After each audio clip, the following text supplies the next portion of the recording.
Kumpulan khotbah lama, selamat datang di saluran kami. Di channel ini, kami akan memperkenalkan Anda. Kumpulan khotbah lama, dengarkan khotbah-khotbah lama dan bermakna dari para pendeta dan pembicara terkemuka. Ini adalah pelajaran abadi yang tidak lekang oleh waktu dan menginspirasi hidup kita. Khotbah ini dibawakan oleh Evangelis Daniel Kristianto. Khotbah lama ini diabadikan pada hari Rabu, tanggal 30 April tahun 2003. Khotbah ini sudah berumur 20 tahun namun firman Tuhan selalu baru dan tidak ada yang usang. Ayat nats khotbah diambil dari Yesaya, pasal 40, ayat 30, sampai 31. Orang muda akan menjadi lelah dan lesu, dan anak-anak akan jatuh tersandung. Tetapi orang-orang yang menanti-nantikan Tuhan akan mendapat kekuatan baru, mereka akan bangkit dan terbang seperti Raja Wali. Mereka akan berlari dan tidak menjadi lesu. Mereka akan berjalan dan tidak menjadi lelah. Inti dari khotbah ini, mereka akan terbang seperti Raja Wali, menunjukkan bahwa orang percaya akan diberikan kemampuan untuk mengatasi rintangan dalam hidup mereka. Akhir kata, jangan lupa channel kami, like dan subscribe dan bagikan video ini kepada mereka yang Anda cintai. Mari bersama-sama tumbuh dalam iman dan menjadi berkat orang di sekitar kita. Tuhan memberkati.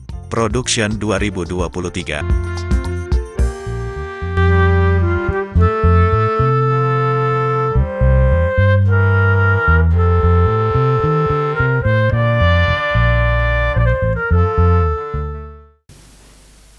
Mari kita berdoa. Bapa di surga, kami mengucap syukur karena Engkau sudah ada di tempat ini. Dan mari Engkau berbicara kepada kami.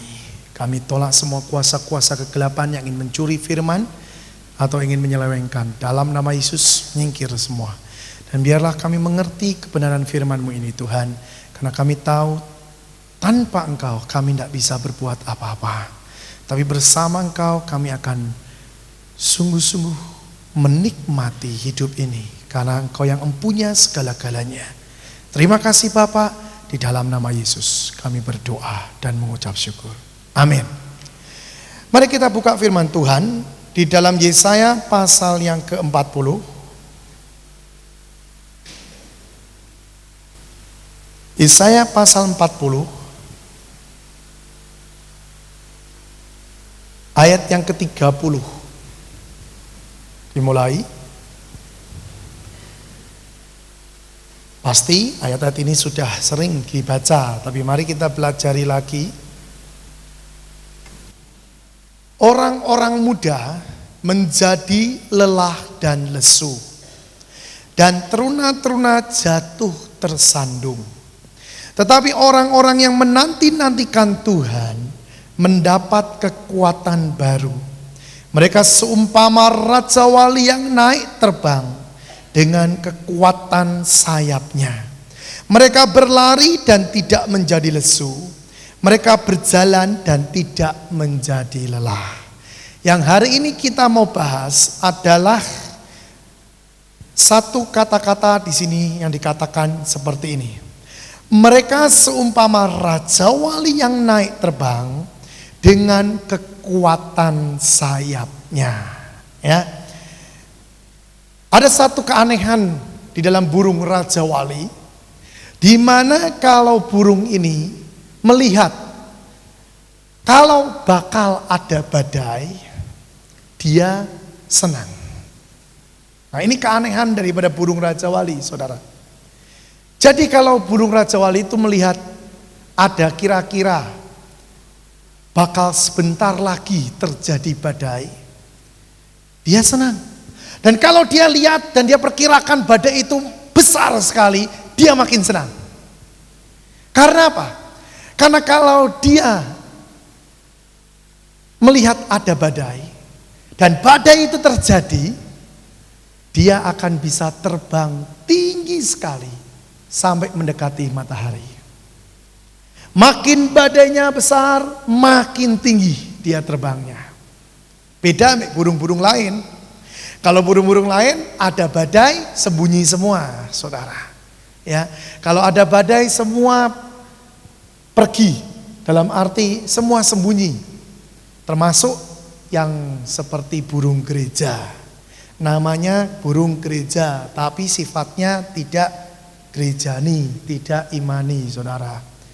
Ya, tetapi kita harus belajar seperti burung rajawali. Ya, kalau ada badai, bukannya takut. Orang Kristen jangan takut dengan yang namanya masalah. Kalau masalah itu terjadi karena kita berbuat salah, bertobat. Jangan berkata begini, Tuhan tahu apa yang ada di hatiku. Oh, jangan bilang begitu. Pokoknya kalau salah, ya bertobat. Jangan tunda pertobatan itu. Tetapi kalau masalah itu terjadi karena engkau tidak salah, tetapi karena orang lain yang berbuat dan engkau mengalaminya, engkau kena dampaknya, saya katakan, belajar untuk mengucap syukur dan berkata, apapun yang terjadi tidak akan lebih daripada kekuatanku. Mari kita bahas sedikit 1 Korintus pasal yang ke-13. 1 Korintus pasal yang ke-13. Saya percaya ini juga sering dibaca oleh saudara. Bahkan mungkin di rumahmu ada tulisan-tulisan ini. 1 Korintus pasal yang ke-13.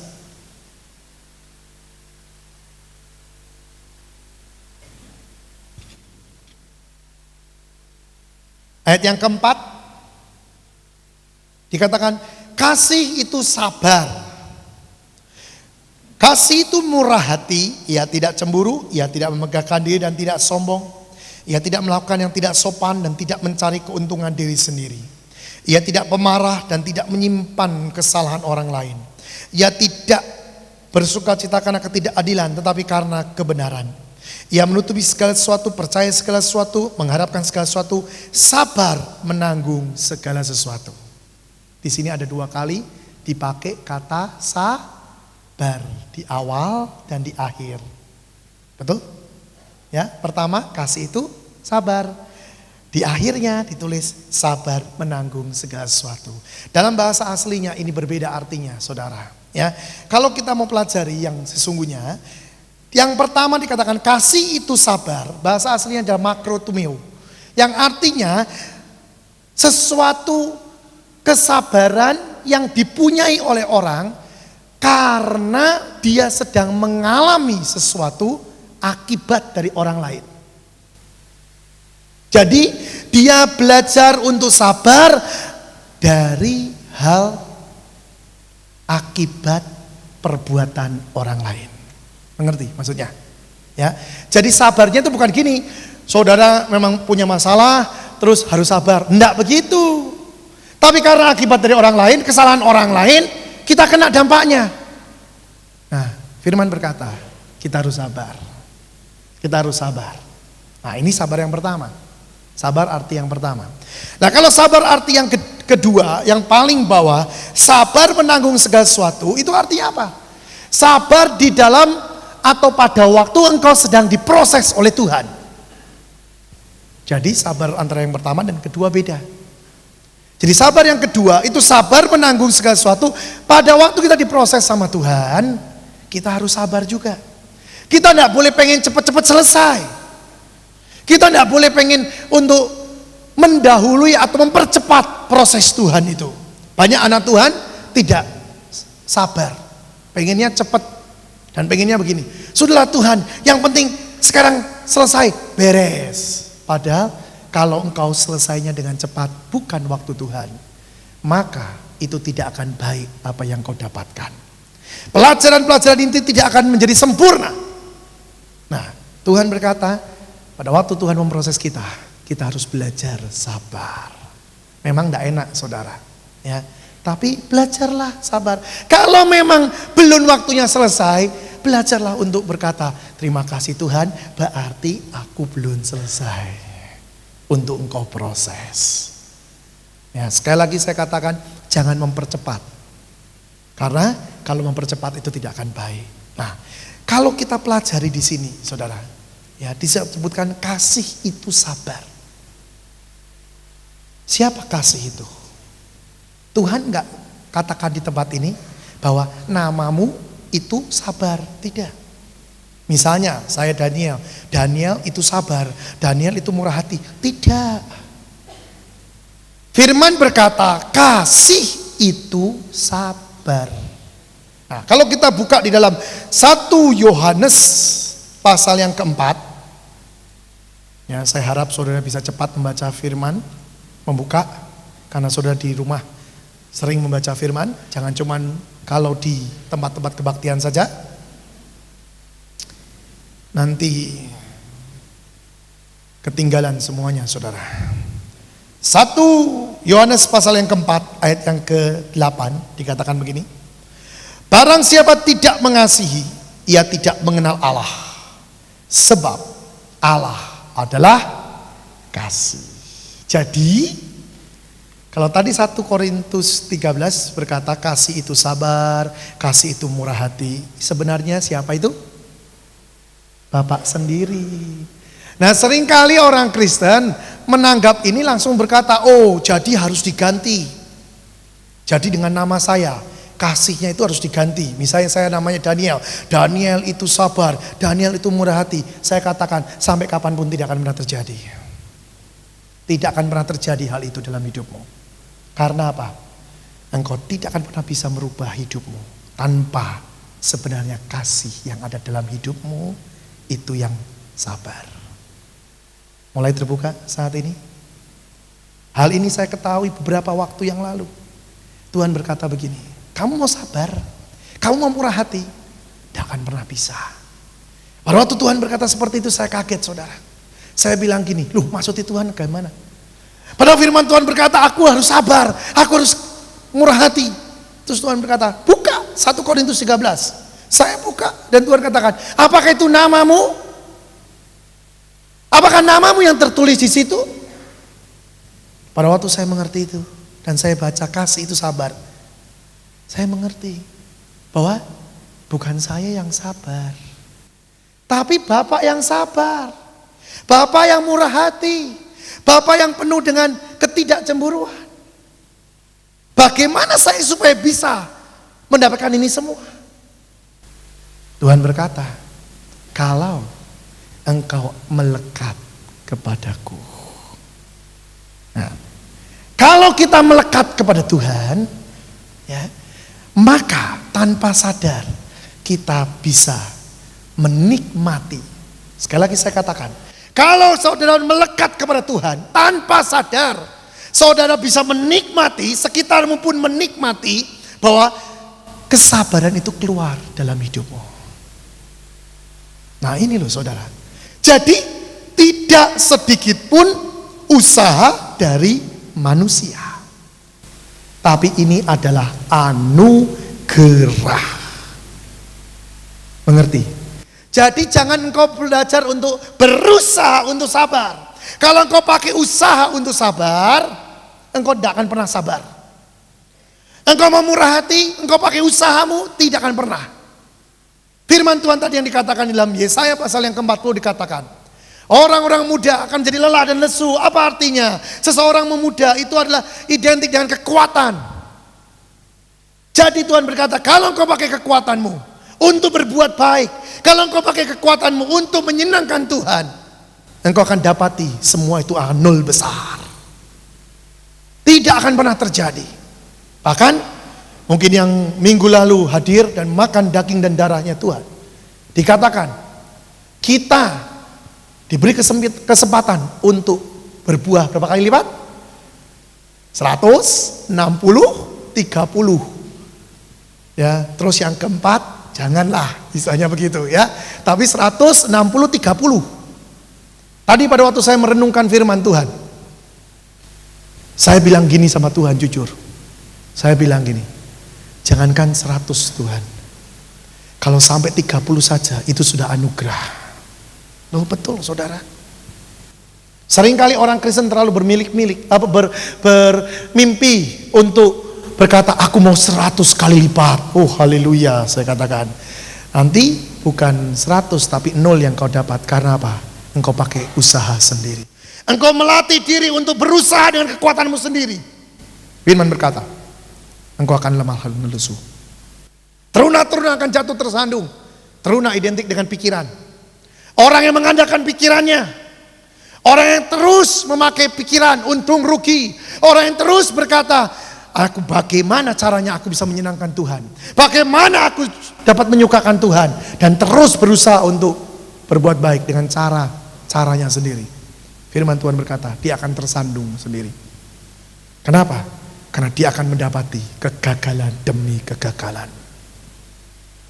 Sampai akhirnya saya berkata kepada Tuhan, saya tahu Tuhan, semua itu hanya anugerah. Dan pada waktu saya berkata seperti itu, Tuhan mulai bukakan tentang hal ini. Tuhan berkata, bukankah kasih itu aku sendiri? Kalau engkau melekat kepada aku, engkau akan berbuah. Tapi tidak ada sedikit pun usahamu, tapi semua karya Roh Kudus yang ada dalam hidupmu. Semua itu karyaku. Dan saya mulai mengerti, saudara. Saya mulai menangkap ini dan saya mulai berkata, tapi susah sekali untuk orang mengerti. Saya jujur saudara ya, saya sukacita sekali dengan acara hari Rabu kemarin. Tapi pada waktu saya pulang ke kota saya, di perjalanan Tuhan berbicara sesuatu yang sangat mengagetkan saya. Di perjalanan Tuhan berbicara begini. Pada waktu itu saya memang ngomong-ngomong sama dia. Saya bilang, Tuhan luar biasa hari ini. Engkau sungguh baik. Engkau adakan suatu acara yang luar biasa. Tuhan berkata begini. Engkau tahu anak, semua yang hadir itu mengerti bahwa apa yang terjadi itu sangat luar biasa. Tetapi ada beberapa pribadi dan banyak sebenarnya yang menyepelekan akan hal itu. Itu yang membuat saya sedih, saudara. Saudara tahu, hamba Tuhan minggu kemarin berkata, perjanjian ini tidak pernah bisa dibatalkan. Berarti siapa yang datang minggu kemarin dan mengambil daging dan darah Tuhan, engkau masuk. Tidak pernah bisa mundur lagi. Engkau masuk di dalam pemilihan. Engkau masuk kategori 100 kali lipat, 60, 30, atau yang terakhir. Engkau tidak bisa lagi mundur. Dan saya mau ingatkan hari ini, bagi yang kurang meresponi atau kurang menangkap atau menyepelekan, saya katakan hati-hati ya. Karena firman Tuhan berkata, segala sesuatu ini akan berjalan. Dunia ini akan semakin amburadul. Saya mau katakan penyakit SARS yang terjadi saat ini sudah tertulis dalam firman. Tapi nanti di depan kita ada beberapa lagi penyakit yang akan keluar. Dan itu merupakan sesuatu wabah.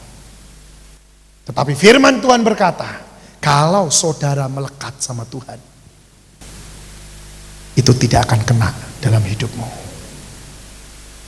Saudara bisa berbuah hanya karena satu. Engkau tahu sesuatu yang ada di dalammu itu yang membuat engkau berbuah. Jangan pakai usaha sendiri. Kalau engkau pakai usaha sendiri, engkau akan hancur, saudara. Tetapi saat ini, renungkan sungguh-sungguh. Renungkan bahwa ini bukan perkara main-main. Sesuatu yang Tuhan janjikan itu keselamatan, itu besar, itu mulia, itu luar biasa. Ada beberapa orang yang tidak datang berkata, aduh aku menyesal. Kenapa? Karena mereka tahu, jaminan keselamatan itu tidak murah. Dan saya tahu saudara mempunyainya saat ini. Saudara punya akan hal itu. Tetapi semua itu harus juga ada harga yang harus engkau bayar. Kita mulai pertandingan terjadi dan kita akan bertanding. Supaya kita didapati, kita berbuah berlipat-lipat kali ganda. Jangan hidup seenaknya. Karena kalau hidup seenaknya, engkau akan hancur, saudara. Mari kita buka di dalam Korintus 1 Korintus. 1 Korintus pasal yang ketiga, ayat yang ke-9. Karena kami adalah kawan sekerja Allah, kamu adalah ladang Allah, bangunan Allah. Jelas? Jadi tidak kita yang menonjol, semuanya adalah Dia. Memang kita bekerja sama dengan Tuhan, tapi semua yang menonjol adalah Dia. Jangan sekali-kali engkau menonjolkan diri, jangan engkau sekali-kali memegahkan diri dan berkata ini gara-gara aku. Saya ingat dengan satu peristiwa itu Nebukadnezar. Suatu ketika dia bermimpi, dan mimpi yang pertama sudah diartikan, tapi dia tidak sadar. Dia masih tetap memegahkan diri dan merasa bahwa ini adalah milikku semua. Mimpi yang kedua terjadi, dan mimpi yang kedua lebih terfokus, bahwa dikatakan kalau engkau sombong, maka engkau akan dikucilkan, maka engkau akan menjadi sama dengan binatang. Dan apa yang terjadi? Nebukadnezar 12 bulan kemudian dia berkata, inilah kepunyaanku semua, inilah gara-gara aku semua. Dan Bapak berbicara, detik itu dia jadi sama seperti binatang. Tetapi firman berkata, setelah 7 masal terjadi dan dia alami, dia kembali dipulihkan setelah dia mengerti bahwa segala sesuatu itu Bapa yang atur dan kepunyaan Bapa. Inilah yang saya sangat takutkan terjadi di dalam kehidupan saudara. Ini yang saya sangat takutkan saudara. Karena apa? Cerita ini sama, percis. Akhirnya Nebukadnezar pun mengerti akan hal itu. Tetapi 7 masanya ini loh. Apakah saudara mau untuk menghadapi seperti itu? Apakah saudara mau diproses Tuhan sampai seperti itu? Bahkan maaf, firman berkata dia sama dengan binatang yang tidak pakai baju, yang makannya rumput dan kena dengan cuaca segala-galanya.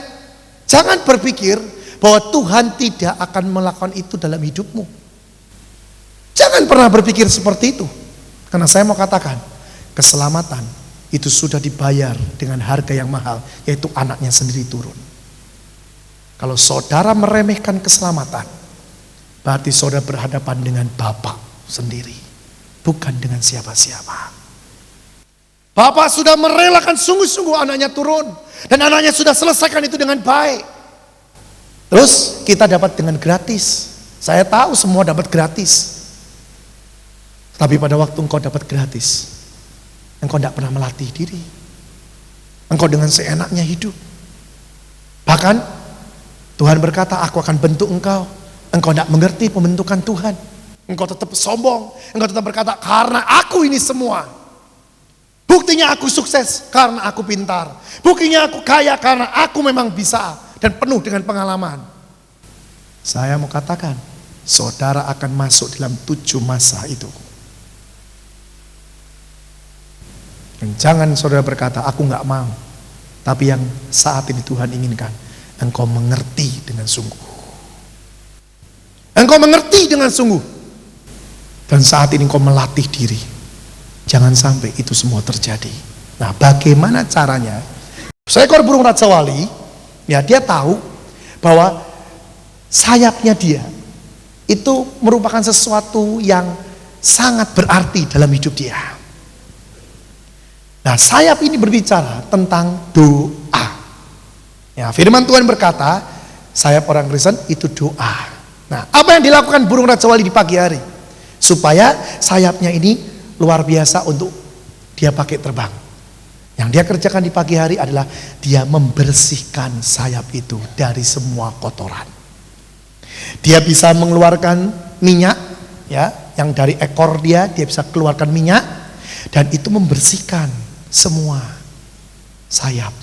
Kalau di sayap itu ada kutu-kutu karena kena minyak, nah kutunya mulai jatuh. Nah, sesudah itu apa yang dia lakukan? Dia akan terbang dan dia mencari air terjun. Dia akan mainkan diri dia di air terjun itu. Supaya apa? segala sesuatu yang tidak bagus, karena ada minyak, kena air, ke bawah semua yang tidak bagus. Dan itu dia lakukan setiap pagi.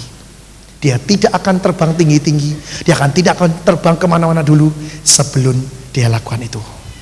Dan kalau saudara mengerti, dia lakukan itu setiap pagi kira-kira 1 jam. Nah, apa itu artinya? Apakah saudara setiap pagi sudah masuk ke hadirat Tuhan? Apakah saudara sudah setiap pagi menyerahkan hidup saudara di dalam tangan Dia? Apakah saudara belajar mengoreksi hidupmu tiap pagi untuk hari itu dipakai Tuhan secara luar biasa? Atau engkau bangun pagi justru langsung cepat-cepat nyari koran atau mandi langsung berangkat, doanya pun di mobil karena sudah terlambat. Saya mau katakan saudara, ini adalah kemenangan untuk kita semua. Saya berdoa untuk saudara mengerti hari ini. Tuhan berkata jelas pada saya, kalau mereka tidak ada hidup di dalam doa, mereka akan hancur, menjadi bulan-bulanan setan. Ini bukan mainan saudara, ini waktunya sudah semakin gelap. Benar saya katakan, ini semakin gelap, semakin amburadul dunia ini. Dan jangan berpikir bahwa terus bagaimana saya, Tuhan sudah kasih solusinya. Tuhan katakan engkau dan saya harus melekat sama Tuhan. Nah, melekat itu bagaimana? Yaitu berkomunikasi dengan Tuhan. Jelas. Kalau kita melekat sama Tuhan tapi kita tidak berkomunikasi dengan Tuhan, itu sudah repot. Dan itu nggak mungkin. Jalan satu-satunya kita harus berkomunikasi terus di dalam doa kita. Kita harus berkomunikasi, kita harus tanya terus sama Roh Kudus dalam apa yang kita akan lakukan, apa yang kita akan kerjakan. Jangan sekarapnya sendiri. Beberapa waktu yang lalu saya dapat satu kabar. Ada seorang hamba Tuhan berkata, ya, dia sakit dan ini dapat satu visi dari Tuhan bahwa sangat sedikit yang akan diselamatkan oleh Tuhan. Betul saudara, bahkan dia dapat satu pengertian, belum tentu semua pelayanan itu menyenangkan hati Tuhan. Dan itu saya sudah mengerti beberapa tahun yang lalu. Mungkin saudara mengerti bahwa belum tentu yang namanya menyembuhkan orang semua itu Tuhan suka. Kenapa? Karena Tuhan sendiri di kolam Bethesda banyak yang sakit, tapi dia cuma sembuhkan satu. Kenapa? Karena Bapak suruh cuma satu. Jadi kita dalam hidup ini saat ini yang dipentingkan adalah kita dengar-dengaran sama Tuhan dan taat atas apa yang Dia lakukan, apa yang disuruh untuk kita lakukan. Nah, kalau engkau mau seperti itu, engkau pasti dan harus engkau punya komunikasi yang bagus dengan Roh Kudus. Tanpa komunikasi, engkau tidak pernah bisa seperti itu. Yang kedua, doa di pagi hari itu untuk apa? Untuk kita menyerahkan hidup kita. Hari itu Tuhan pakai di dalam kemuliaannya.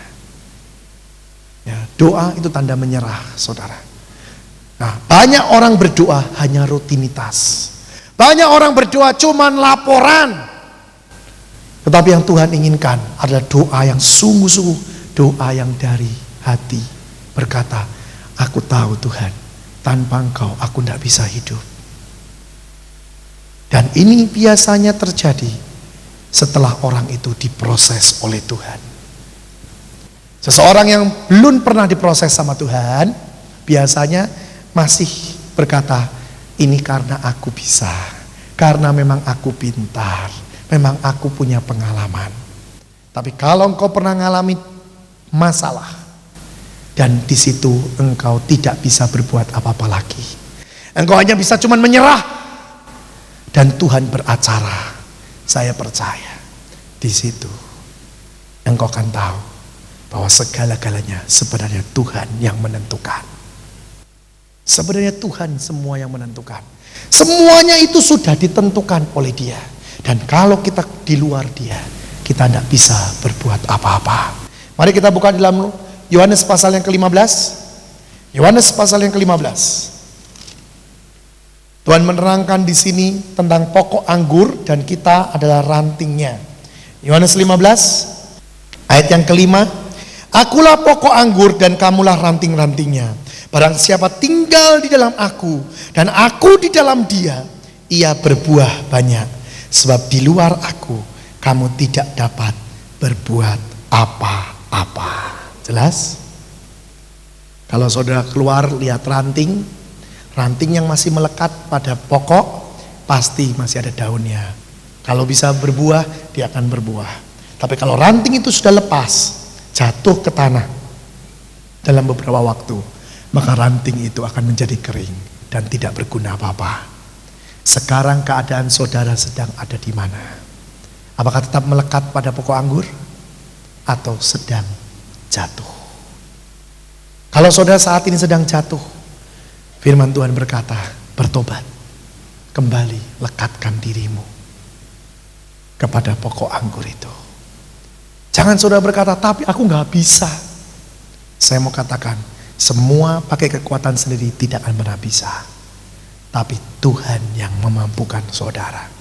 Roh Kudus yang ada dalam diri kita, ini akan memampukan untuk membuat yang tidak bisa jadi bisa.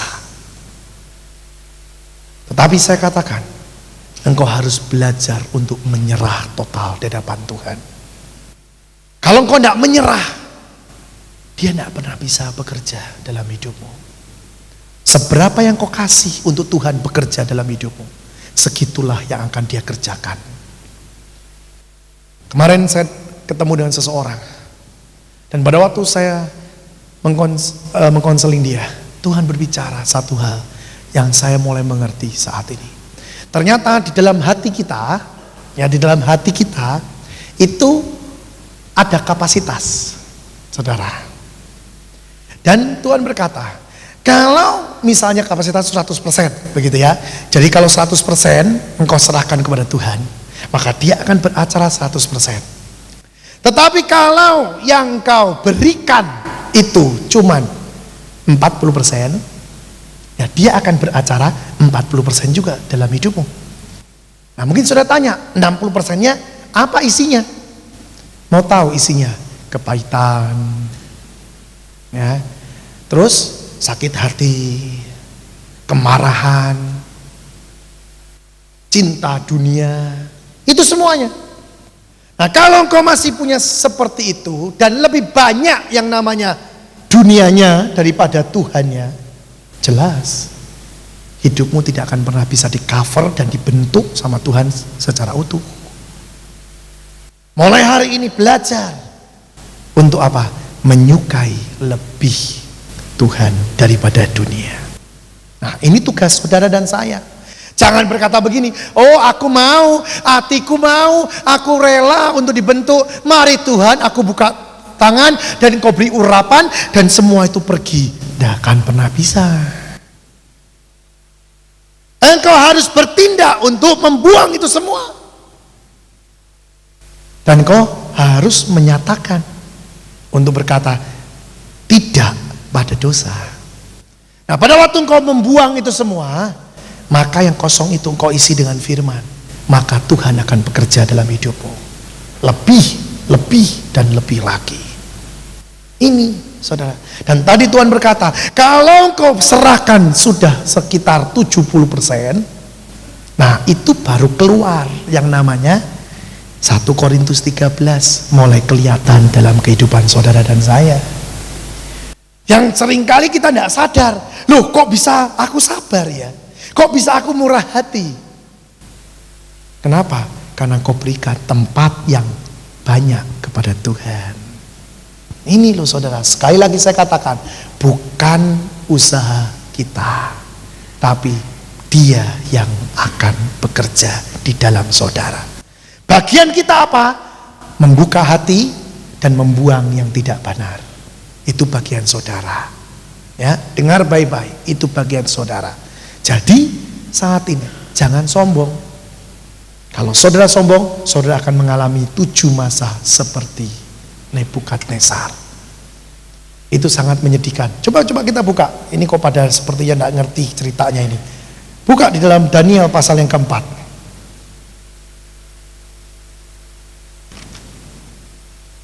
Daniel pasal yang keempat, ayat yang ke-28 dikatakan begini.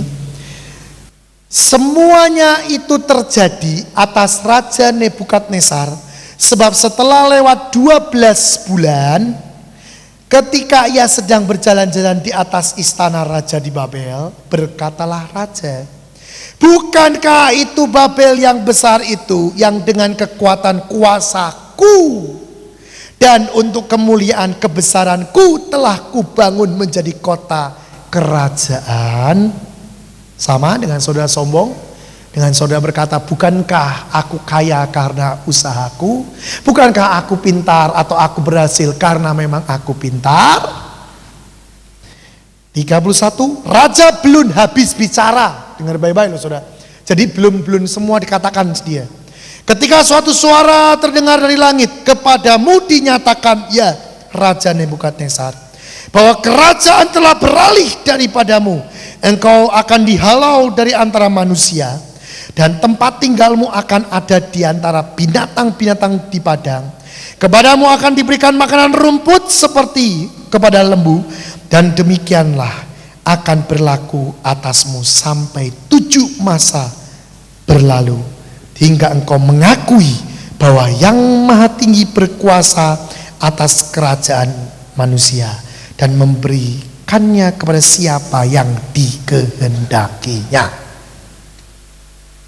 Saya tidak main-main saudara, saya juga ikut sedih, tapi saya juga akan berkata, ini warning untuk saudara semua.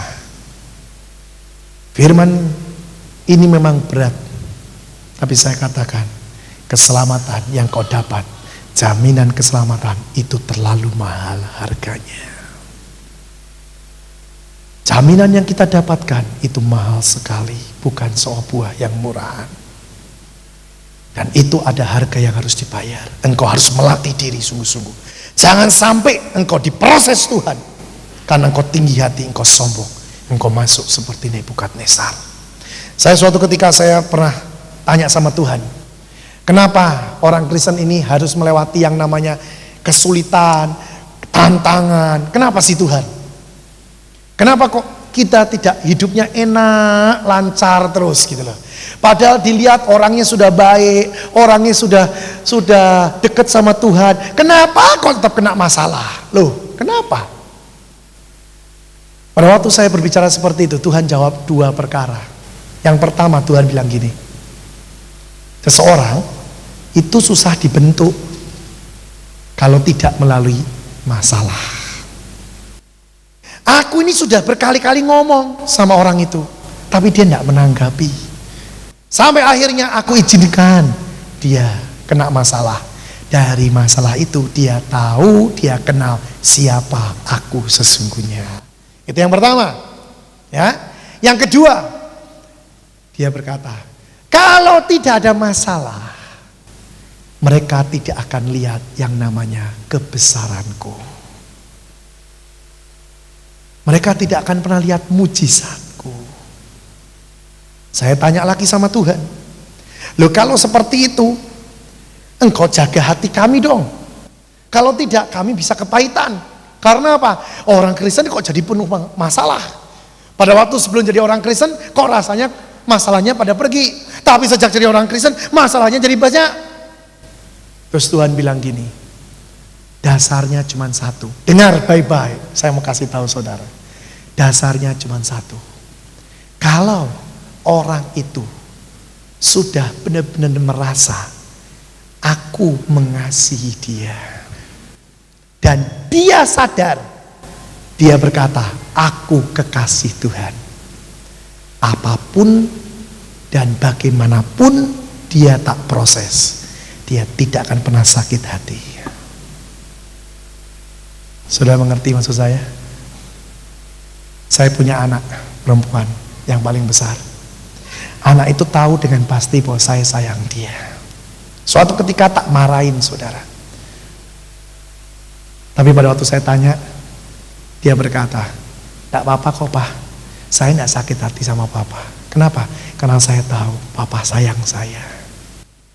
Saya tahu Papa bertindak ini karena Papa sayang dengan dengan saya. Mengerti saudara? Jadi kalau orang Kristen sampai sakit hati dengan Tuhan, kalau orang Kristen sampai marah dengan Tuhan, kalau orang Kristen sampai protes sama Tuhan, dengar baik-baik, kuncinya bahwa saudara tidak sadar bahwa saudara itu disayang Tuhan.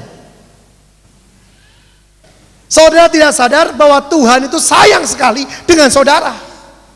Karena saudara sebenarnya meremehkan karya Yesus di kayu salib. Karena jujur memang itu dapatnya gratisan. Makanya saya pernah komplain sama Tuhan. Saya bilang gini, Tuhan dasarnya sih karena gratisan. Coba dah gratisan. Oh pasti dipeliharanya dengan benar. Coba saudara, betul dah? Ya kan? Coba saudara saya kasih sesuatu barang, biarpun itu mahal, tapi itu dapatnya karena pemberian. Oh beda dengan saudara harus kerja keras, padahal barangnya lebih murah, tapi saudara dapatkan karena kerja keras. Tak tanggung, yang kerja keras ini dipeliharanya dengan baik-baik. Yang hadiah cuman kadang-kadang diliatin, ya cuman gitu doang. Tuhan bilang, itu karena kasihku kepada setiap manusia. Kita dapat gratis keselamatan, tapi dengar baik-baik, itu sebenarnya ada harga yang harus engkau bayar untuk menjaga keselamatan itu tetap menjadi bagianmu. Dan saudara sudah dijamin pasti selamat. Makanya Tuhan saat ini sedang membentuk tiap pribadi yang sudah mendapat jaminan itu. Untuk apa? Sebenarnya bukan untuk dia, tapi untuk saudara sendiri semua. Untuk apa? Supaya kita dapat harta di surga. Amin. Ini waktunya saudara. Ini waktunya untuk mendapatkan harta di surga. Luar biasa. Kemarin ini setelah dari sini, saya kebaktian di Bandung di satu persekutuan.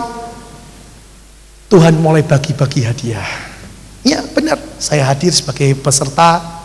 Dan pada waktu hamba Tuhan yang sama, yang kemarin mimpin di sini, mimpin lagi di sana, dan dia bilang, langit terbuka, hadiah semua turun bagi yang datang. Saya bilang gini, Tuhan engkau ini lagi bersukacita. Tuhan bilang, iya aku lagi sukacita ini. Loh kenapa kok sukacita? Karena aku bisa mendapatkan rakyat yang lumayan. Loh, karena jaminan itu diizinkan terjadi dan bisa dipunyai oleh anak-anakku. Loh dia bersukacita untuk kumpul dengan kita. Tapi bagian kita, ayo saat ini maju untuk mengumpulkan harta di surga. Amin. Bagian kita untuk kita berkata, aku siap Tuhan untuk kau proses. Aku siap Tuhan untuk apapun yang kau kerjakan dalam hidupku. Untuk supaya aku bisa berbuah 100, kalau tidak bisa 100 ya 60, kalau tidak bisa ya 30. Istilahnya begitu saudara. Ya, kalau sampai kebangetan tidak bisa 30, ya sudah siap-siap. Gitu. Iya toh? Kemarin kan dikasih tahu, kalau sampai 30 tidak bisa siap-siap. Ya kan? Ya, tapi kalau engkau sampai tidak bisa 30 dan engkau melewati yang namanya kesulitan, melewati yang penderitaan, akhirnya engkau sakit, akhirnya pada waktu engkau sakit, tetap jangan menyalahkan Tuhan. Engkau harus mengucap syukur. Karena apa? Tadi yang saya katakan, banyak perkara Tuhan berbicara pada kita tidak menyadari. Kita harus ngalami dulu, baru kita mengerti kebesaran Dia. Sudah tahu kesalahan Ayub apa? Kenapa sampai Ayub mengalami itu semua? 2 kesalahan Ayub. Yang pertama, Ayub tidak beriman. Yang kedua, Ayub tahu teori, tapi Ayub tidak kenal siapa Tuhannya. Sampai itu semua diizinkan oleh Bapak terjadi. Dan akhirnya firman berkata, Ayub berkata, kenapa ini semua terjadi? Aku tahu, karena aku saat ini kenal siapa yang kusembah. Demikian juga Tuhan berkata kepada semua yang pribadi yang ada di tempat ini. Kalau masalah itu terjadi, ucap syukur. Karena Tuhan ingin memperkenalkan siapa Dia. Ingat, jangan pakai kekuatanmu sendiri. Dan yang kedua, jangan pakai pikiran. Tapi datang kepada Tuhan, menyerah kepada Dia. Dia akan beracara dalam hidupmu. Kemarin satu orang ketemu dengan saya dan dia berkata begini, saudara. Saya mau menyerah, tetapi saya tidak bisa menyerah. Ini pikiran terlalu kuat. Jadi apa yang aku katakan dengan pikiranku tidak sama. Aku berkata nyerah-nyerah, tapi setelah amin, pikirannya jalan. Gimana caranya? Kenapa sampai itu semua terjadi?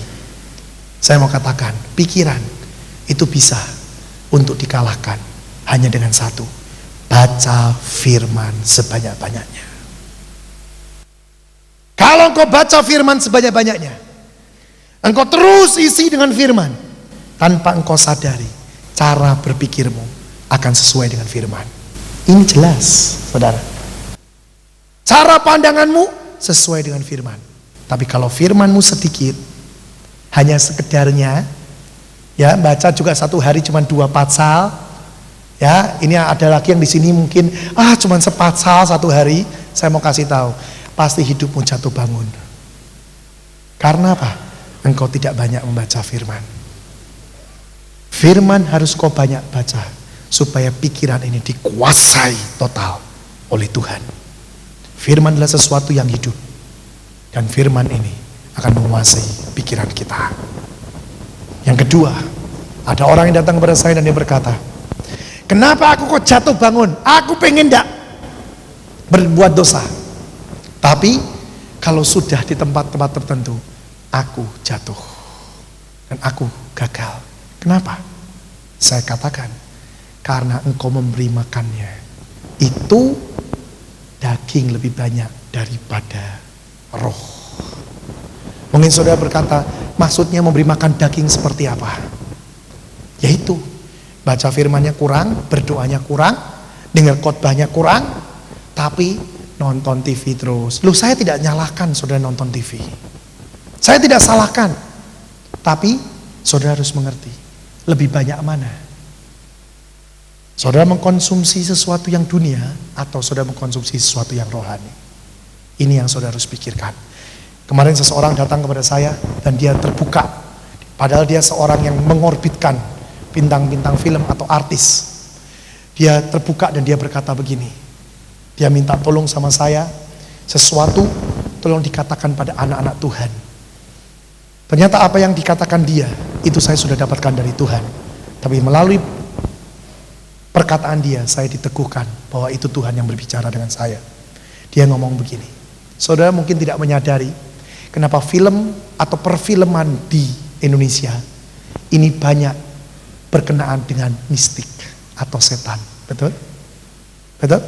Mulai dari film anak-anak yang namanya Mon itu monster semua, ya, sampai ke film dewasa, sampai ke sekarang ada acara-acara tertentu yang sungguh menyoting setan muncul. Betul? Coba dilihat dan coba dihitung berapa persen sebenarnya film-film seperti itu. Bahkan lebih daripada 50% film-film yang seperti itu mistik. Sudah tahu itu kenapa, tujuannya apa? Saya mau bongkar hari ini. Tujuannya adalah, dengar baik-baik, manusia akan berpikir bahwa setan itu biasa dan baik. Ini keluar dari perkataan dia yang sebenarnya Tuhan juga sudah katakan pada saya. Tanpa sadar, setiap orang yang banyak nonton film-film seperti itu dan lagu-lagu seperti itu, tanpa sadar otaknya akan dipengaruhi dan berkata, oh biasa, setan itu baik, setan itu lazim, setan itu sudah biasa. Dan akhirnya engkau berkata, pada waktu engkau diproses oleh Tuhan, engkau berkata, setan baik, Tuhan jahat. Ini yang saudara dan saya harus sadar hari-hari ini. Kalau saudara mengkonsumsi lebih banyak perkara daging, saudara akan berkata seperti itu, setan baik, Tuhan jahat. Ini waktunya untuk kita tidak seperti itu. Mari banyak membaca firman, banyak berdoa. Kembangkan sayap doamu. Dan firman berkata, napas hidup orang Kristen adalah doa. Biarlah saat ini kita mengerti, kekuatan kita hanya di dalam Dia. Jangan hanya menyanyi, Tuhan adalah kekuatanku, Tuhan adalah benteng hidupku. Tapi biarlah engkau mengerti apa yang kau katakan. Sungguh kekuatan kita hanya ada di dalam Dia. Semua hanya anugerah dari Dia. Amin saudara. Amin. Makin engkau bisa membesarkan Tuhan, makin kau mengizinkan Dia bekerja, makin Tuhan akan merubah hidupmu. Makin hidupmu akan dari satu kemuliaan menuju berkemuliaan kedua, ketiga, dan keempat, dan selanjutnya. Mari engkau lihat saat ini, apakah sungguh buah-buah itu sudah keluar dalam hidup. Kalau buah-buah roh itu belum keluar, sadarlah ini waktunya untuk engkau harus tetap melekat dan makin melekat sama Tuhan. Gunanya apa sih melekat? Pada waktu engkau melekat, engkau akan menyerap sari makanan yang bagus. Ya kan? Benar nggak? Ranting itu kalau melekat, ranting itu nempel pada pokok, maka ranting itu akan menyerap sari makanan dari pokok. Demikian juga kita. Pada waktu kita melekat sama Tuhan, kita sungguh-sungguh melekat, dan kita nempel, kita menyerap segala kepenuhan Dia. 1 Korintus 13 akan keluar dalam kehidupan, dan itu akan berbuah-buah 30, 60, bahkan 100 kali lipat.